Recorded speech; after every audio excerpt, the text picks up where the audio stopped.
Overview करेंगे how to conduct a child session, क्योंकि child के साथ चाइल्ड को सेशन में इन्वॉल्व करने के लिए बहुत ज़रूरी है ये जानना कि आप लोगों के पास होना क्या चाहिए, कौन सी ऐसी यूटिलिटीज़ हैं जो एक थेरेपिस्ट के पास जब भी वो सेशन लेने के लिए जाता है तो पहले वो बीइंग रेडी हो कि उसने करना क्या है और उसके पास उस सेशन की यूटिलिटीज़ और नीड्स कौन सी मौजूद होनी चाहिए जिसमें वो सेशन बच्चे के साथ कंडक्ट करे। जब तक बच्चे की वो अटेंशन को टोटली तौर पे अपने आप के साथ इंगेज नहीं करेगा तब तक उसके सेशंस के रिज़ल्ट बिल्कुल भी नहीं आएंगे।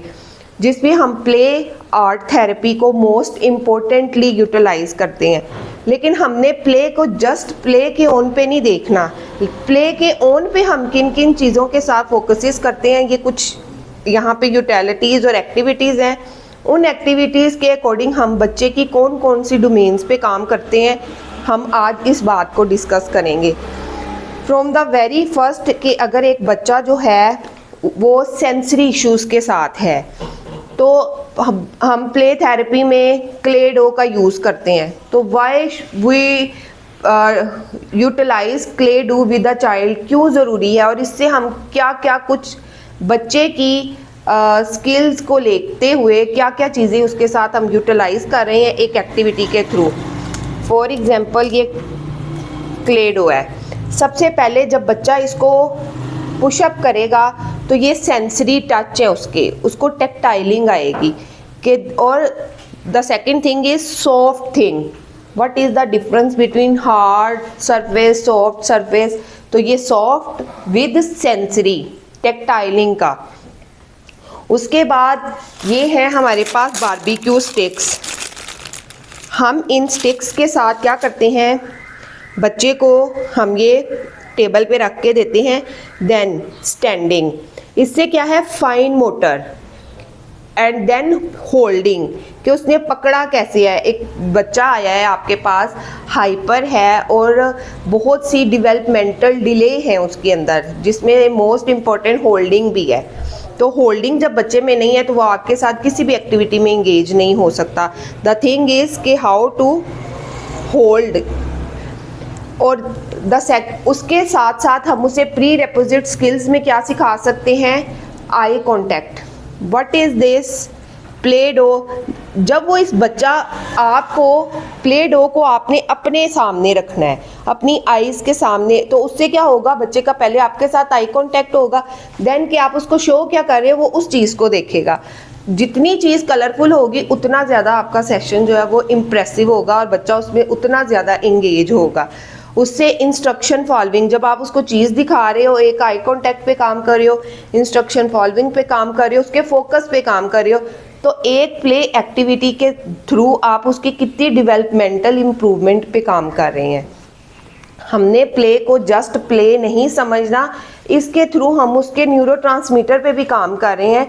जो चीज़ें उसकी डेवलपमेंटली डिले हैं, उसके माइलस्टोन को, जो हार्मोन्स उस तरह से इफ़ेक्टिवली रिलीज़ नहीं होते हैं, तो वो फिर हम कंपेलिंगली कैसे कराते हैं इन एक्टिविटीज़ के थ्रू। जब वो हमारी इंस्ट्रक्शंस को फॉलो कर रहा है तो इट्स मीन वो नॉर्मली अपने उन न्यूरोट्रांसमीटर्स को, अपने उन क्या कहते हैं हार्मोन्स को वो बैलेंस शेप में ला रहा होता है।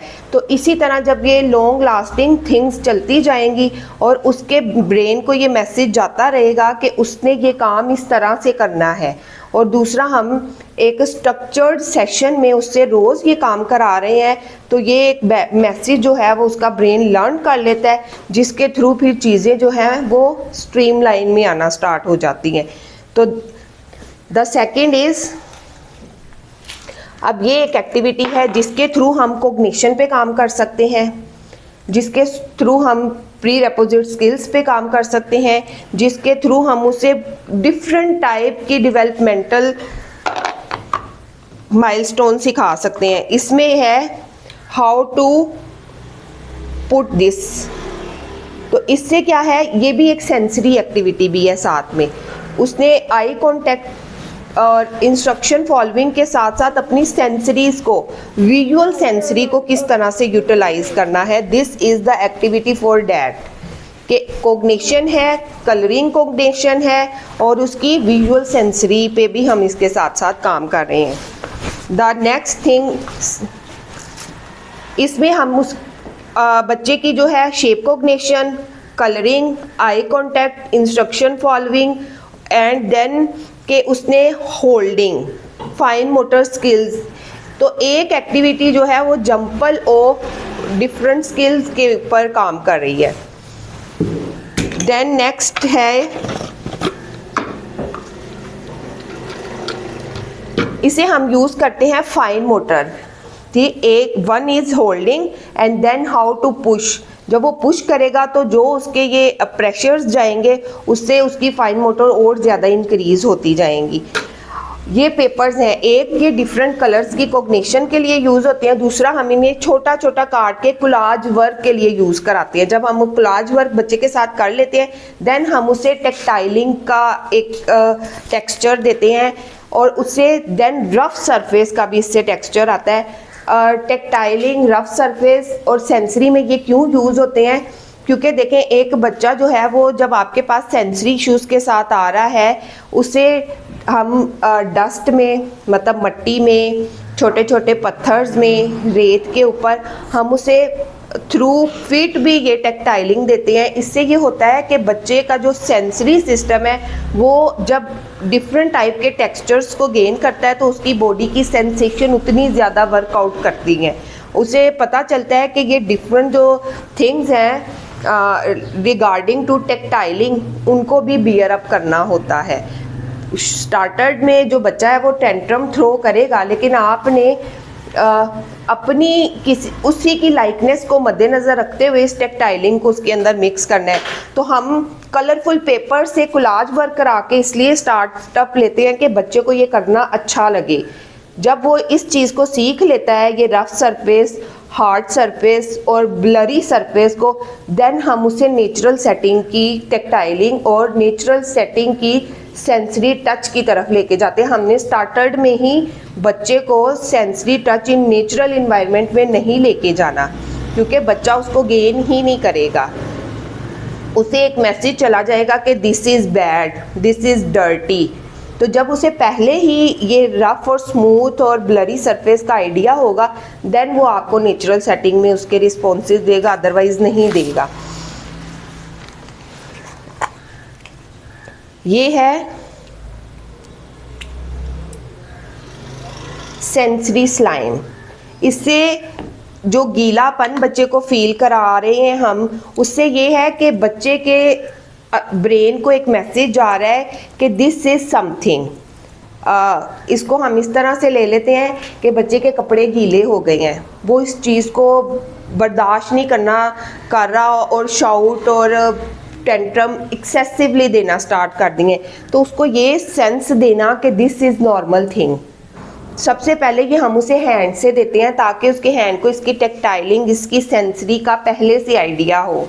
देन अगर फॉर एग्जांपल अगर वो एक नॉर्मल सेटिंग में पेरेंट्स के साथ किसी गैदरिंग में है, अचानक बारिश स्टार्ट हो गई है, तो ये बच्चे फिर उसकी भी गीलेपन को एब्जॉर्ब नहीं कर पाते और वहाँ पे फिर क्योंकि एक नेचुरल सेटिंग है तो all the community also disturb. अगर वो किसी शादी वगैरह पे है और पेरेंट्स के साथ है, पानी गिर गया बच्चे के ऊपर, तो वहाँ पे भी तो पेरेंट्स वहाँ पे वो जो शर्मिंदगी फेस करते हैं वो इसलिए कर रहे हैं क्योंकि बच्चे में उस चीज़ की ओरिएंटेशन ही नहीं थी कि गीलापन इज़ अ नॉर्मल थिंग। तो इन चीज़ों के थ्रू हम सेंसरी पे बहुत ज़्यादा बच्चे की काम करते हैं। मेन इशू ही ज़्यादा सेंसरी पे हैं। ठीक, ये है प्रेशर थेरेपी के अकॉर्डिंग होल्डिंग और प्रेशर लेना।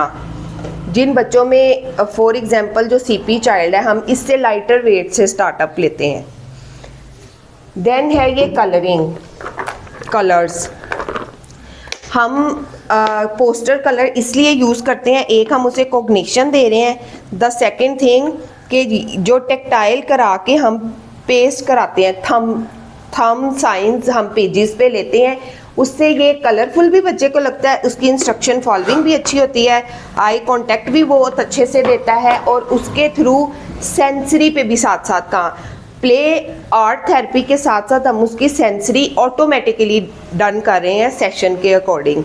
और इसी तरह ये आइसक्रीम स्टिक्स हैं, इसके थ्रू हम डिफरेंट टाइप की कोग्निशन दे सकते हैं। फॉर एग्जांपल हम एक पेज के ऊपर इसकी डिफरेंट शेप्स बना के, जो बच्चे colouring in a line of boundary नहीं कर पा रहे, हम इस तरह से बाउंड्रीज बना के देते हैं। डिफरेंट हार्ट शेप्स, ट्रायंगल और हाउस बना के, तो एक वो बच्चे के लिए कलरफुल है और ये आइसक्रीम स्टिक्स कलरफुल फॉर्म में भी हैं। तो अगर बच्चा बहुत ज़्यादा ये कलरफुल लाइक कर रहा है चीज़ें, तो हम जो है वो उस तरह से उसको चीज़ों की कोग्निशन देने में भी आसानी हो सकती है, कलरिंग की कोग्निशन देने में भी आसानी हो सकती है, और उसको बैलेंस कर सकते हैं कि इन अ बाउंड्री वर्कआउट कैसे किया जा सकता है। फिर ये कलरफुल शीट्स हैं, एक ये टेक्टाइल देने के लिए, रफ और स्मूथ सरफेस का कॉन्सेप्ट देने के लिए। ये देखें, इसकी वन सरफेस जो है वो ब्लरी है, रफ है। The second thing is soft plain. तो एक कॉन्सेप्ट ये चला गया। दूसरा, जब आप ये दिखाते हैं कि this is the rough surface, तो वो आपको आई कांटेक्ट भी देगा, क्योंकि जब हम एक ब्लैंक से स्टार्टअप लेंगे तो उसका कोई इंटरेस्ट नहीं होगा हमारी एक्टिविटी में। तो देयर इज़ समथिंग कि उसको लगेगा कि कुछ न्यू है, तो मुझे इसको टच करना है। सारे काम करने के बाद जो हम बच्चे का रीइंफोर्सर फाइंड आउट करते हैं, वो कभी भी ईटेबल्स नहीं होंगे।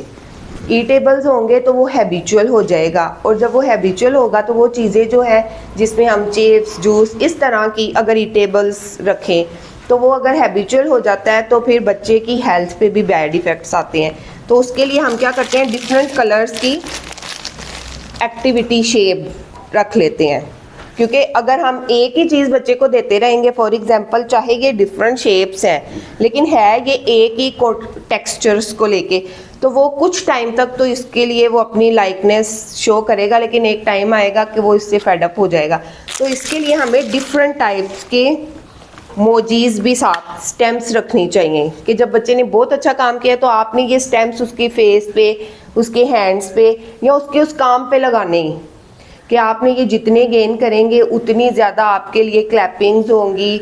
आपको कोई ना कोई गिफ्ट रख लें कि भाई 100 है, 50 है, 10 है, तो इसके बाद आपको कुछ ना कुछ गिफ्ट, सरप्राइज गिफ्ट मिलेगा। तो बच्चे सेशन में बहुत अच्छा रिस्पॉन्स करते हैं। ये था एक्टिविटी बेस्ड। अब है सिटिंग प्लान को लेते हुए, अगर फॉर एग्जांपल टेबल चेयर की एक सेटिंग है, एक लाइटर डिले माइलस्टोन के साथ, या एक नॉर्मल रिलेटेड बच्चा है, तो आप उसका 90 डिग्रीज के एंगल पे सेशन रखेंगे कि इन फ्रंट होगा आपके। अगर एक बच्चा हाइपर एक्टिव है, जस्ट लाइक ऑटिस्टिक बच्चा है, सिटिंग स्पैन नहीं है, हाइपर एक्टिव है, एग्रेसिव है, सेल्फ इंजीरियस, अदर इंजीरियस है, तो उसके लिए जो आपका होगा वो एक कॉर्नर बेस्ड होगा। ठीक, उसमें आपने जो सेटिंग करनी है वो ट्रायंगल बेस्ड है। ठीक, मतलब कॉर्नर में बच्चा है, उसके आगे आपने टेबल लगा दिया, उसके लिए वो ट्रायंगल बन गया। तो और आपने उस टेबल के बिल्कुल साथ करके अपनी चेयर रखनी है, ताकि वो पुशअप करेगा, वो फेंकेगा टेबल को, तो वो वहाँ से बाहर नहीं निकल सके। देन भी बच्चा इतना ज़्यादा एग्रेसिव है, जैसे ADHD बच्चे हैं जो बैठ भी नहीं पा रहे होते, तो वो तो टेबल को उठाने की भी कोशिश करेगा। तो उसके लिए जो आपने फिर एंगल यूज़ करना है, 90 ट्रायंगल में आपने बच्चे को बिठा दिया, आपने साइड बाय उसके साथ बैठना है, और आपकी जो लेग्स हैं वो इस तरह से उसको नीचे से जंपल किए हों, ताकि उसे उठने का मौका ना मिले। तो इस तरह फिर आप उस बच्चे की जो है वो सिटिंग स्पेंस पे काम कर सकते हैं। अब आपको बच्चे के साथ how to conduct a session, sitting plan, activity based, each and everything elaborate किया है। अब किसी का कोई क्वेश्चन अपने बच्चे के regarding? Thank you so much.